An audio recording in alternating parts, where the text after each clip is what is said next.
The remarkable works of Canadian inventor John Hutchison has drawn widespread attention from businessmen and government scientists since 1979, when he began using ultra-high electromagnetic frequencies to transform matter in some very unusual ways. It has come to be known as the Hutchison effect.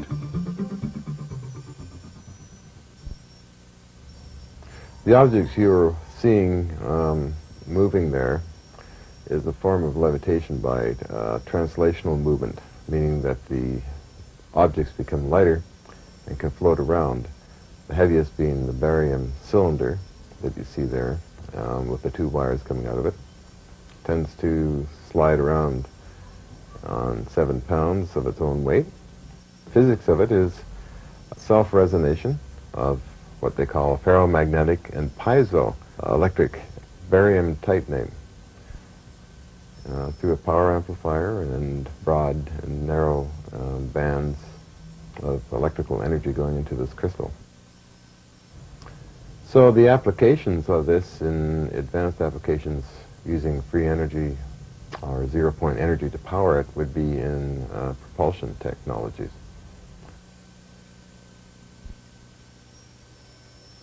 This is a crystal converter unit that I made about a year ago to see if the principle worked, and indeed it seems to work to this day.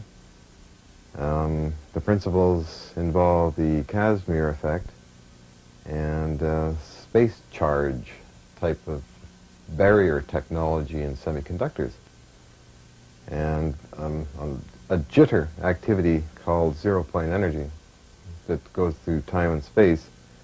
The idea is to get the material inside this to interface with the jittering action of zero-point energy. And moving on to what they may look like inside, I actually bring out a piece here of this material, of common minerals and that, produced in a special way, and I take a reading here. And I should be getting a higher reading. I had a hot spot somewhere on here. I have here almost a half a volt, as you can see. As one can see, there's no batteries in this or anything else except just crystalline material with different configurations. And this is a steady state. It's always that, and has been tested up to a year's time and under stress tests also. So, which made me decide to then, of course, mount the same material in cylinders. Different cylinders, of course, there are different mixes in there, and I found that that some of the cylinders are not as powerful as this material here, or this very tiny one here. Actually, this has more power than this large artillery shell unit here. And what I want to do, of course, is to demonstrate it in the sense of it making actual power. That means to turn a small motor. Okay, I'm attaching this to the base here, another lead to the top, and it should spin, which it does. So yeah, basically, this kind of material powering motors. Of course, it's a very small motor at this time, but scaled up in larger amounts of material can power up to several horsepower if needed. Hutchison hopes his simple shake-and-bake method of producing these crystal energy converters will attract investors who can see the potential of permanent batteries which never need charging. Non-toxic, that will interface with zero-point energy in space and time.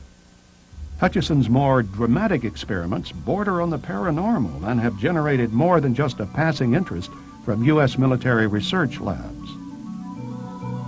We've had about 750 demonstrations of levitations, translational movements, metallurgical samples falling apart, changing into transmuted unknown metals. Quite a variety of obscure types of effects, wood impregnated into metals, other objects in metals, monopole magnetic fields written up in many journals. Quite a host, or a Pandora's box, of different types of effects on the outer edge of the scientific community. In this remarkable series of video clips shot by Hutchison, we see what happens when he fine-tunes the electromagnetic frequencies aimed at target objects in his garage.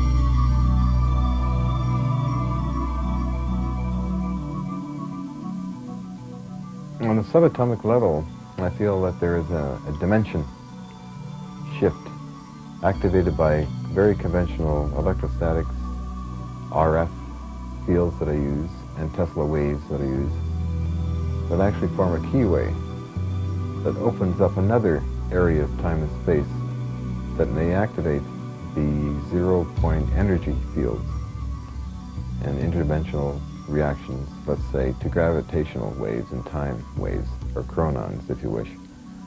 Perhaps we're dealing in chronons and gravitons, which are maybe particles, and somehow causing a distortion, which causes objects to simply break apart or pulsate in the center of stainless steel bars and fall apart, or to become weightless.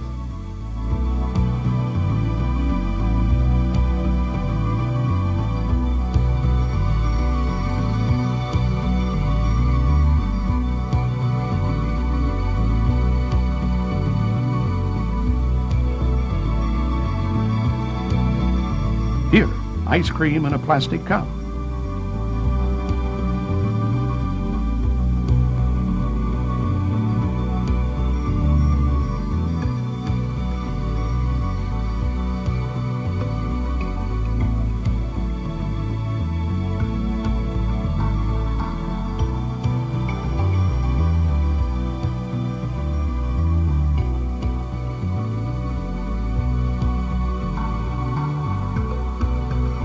Finally, a 70-pound cannonball.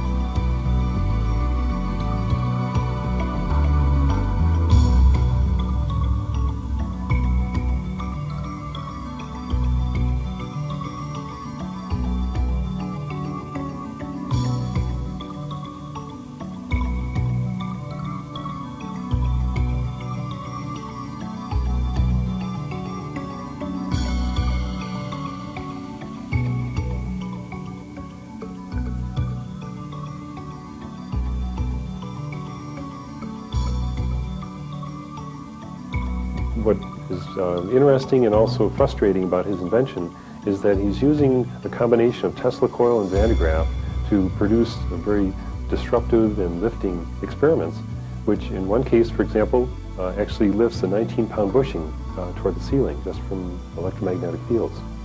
Now, when we analyze that, we find that there's position versus time graph that we can plot, and also the velocity versus time. But when we actually analyze the acceleration versus time, it's an increasing straight line. So we're forced as scientists to admit that we have a third derivative effect, which, for my mind, actually lends itself to an anomalous new force, which I call hyperforce, because we have to take a derivative of that to finally get a flat, straight line, a constantly increasing acceleration. So the Hutchison effect has been used as a benchmark for a comparison to many other high voltage propulsion devices. Electrogravity, in other words.